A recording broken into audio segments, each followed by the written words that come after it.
Bonjour, c'est IQ91. Voici l'analyse technique des principales paires du marché des devises pour le marché Forex pour le site boursicoté.com, donc suite à la journée du vendredi 18 février 2011.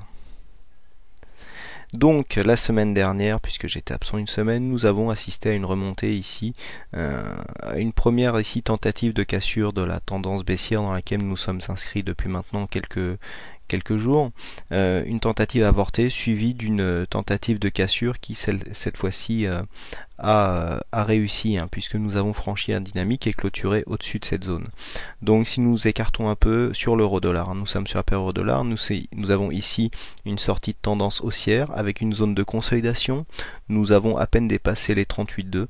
Nous venons casser ici la dynamique, donc maintenant il faudrait confirmer la tendance de fond en venant ici dépasser la zone des 1,38 de mémoire, c'est 1,3860, voilà. Donc il faudrait ici revenir pour confirmer en dépassant les 1,3860 pour donc confirmer ici cette tendance haussière et repartir en dynamique. Au niveau du câble, donc paire livre sterling contre dollar américain, nous avons aussi ici une sortie de la dynamique baissière et nous apprêtons ici à casser cette zone qui correspond au plus haut ici enregistré sur cette bougie lors du 3 février 2011.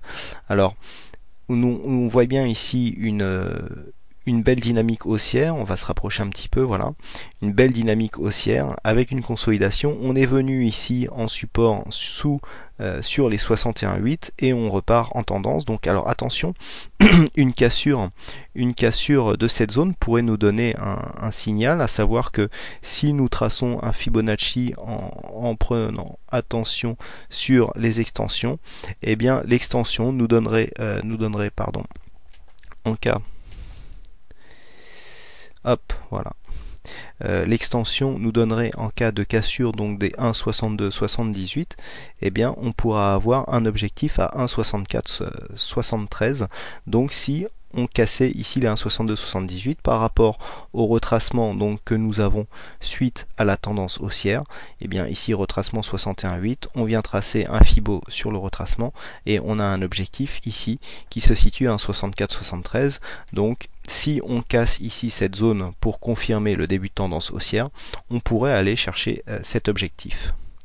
Au niveau du dollar américain contre le yen japonais, nous avons ici une confirmation ici de la cassure, puisque nous étions sortis de la tendance baissière en force, on a été revenu ici chercher un support et on a cassé ici le précédent plus haut, et vous voyez la semaine a été bien respectée, puisque nous étions quittés, nous étions en train de casser ici ces plus hauts et nous avons retrouvé ces plus hauts ici en support, puisque nous sommes venus ici sur les 1,8320 en support, donc tester cet ancien plus haut, et puis en fin de semaine, dans les dernières heures de cotation, a priori on aurait cassé cette zone pour revenir la rechercher en résistance. Donc attention, on pourra assister à une petite consolidation suite à cette belle tendance haussière.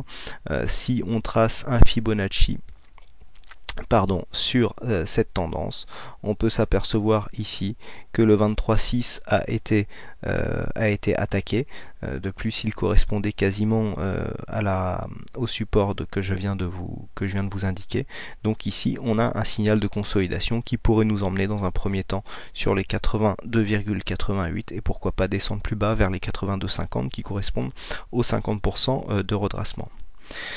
Au niveau du dollar australien, nous avons un mouvement assez intéressant aussi, puisque suite à cette baisse enregistrée et un quasi double bottom, nous remontons donc certainement pour venir tester ici prochainement, en cas de cassure des 1,0150, la résistance des 1,02 qui correspond au plus haut ici enregistré lors des journées du 3 et du 4 février. Donc pour l'instant nous attendons donc une cassure des 1,0150 pour aller ici tester les 1,02.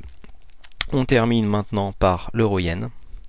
Et l'euro-yen, donc mouvement assez similaire à ce qui s'est passé sur l'euro-dollar, puisque après une consolidation qui est venue ici retracer sur le niveau des 38,2, nous repartons en tendance, et donc une cassure ici de la zone des 114 pourrait nous donner une confirmation de la tendance haussière qui s'était inscrite ici.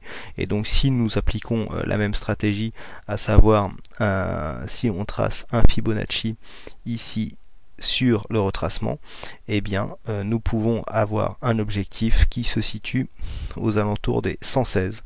Donc en cas de cassure ici des 114, si nous appliquons les Fibonacci, nous avons un objectif à 116 qui confirmerait ici la tendance haussière, retracement, on casse et on pourrait atteindre ce nouvel objectif. Voilà ce que l'on peut dire donc sur l'analyse des principales paires de devises donc pour le marché Forex. Merci à toutes et à tous pour votre attention, pour vos nombreuses visites aussi en cette semaine où j'étais absent. Il ne me reste plus qu'à vous souhaiter une bonne soirée et je vous retrouve dès demain pour de prochaines analyses. Bonsoir.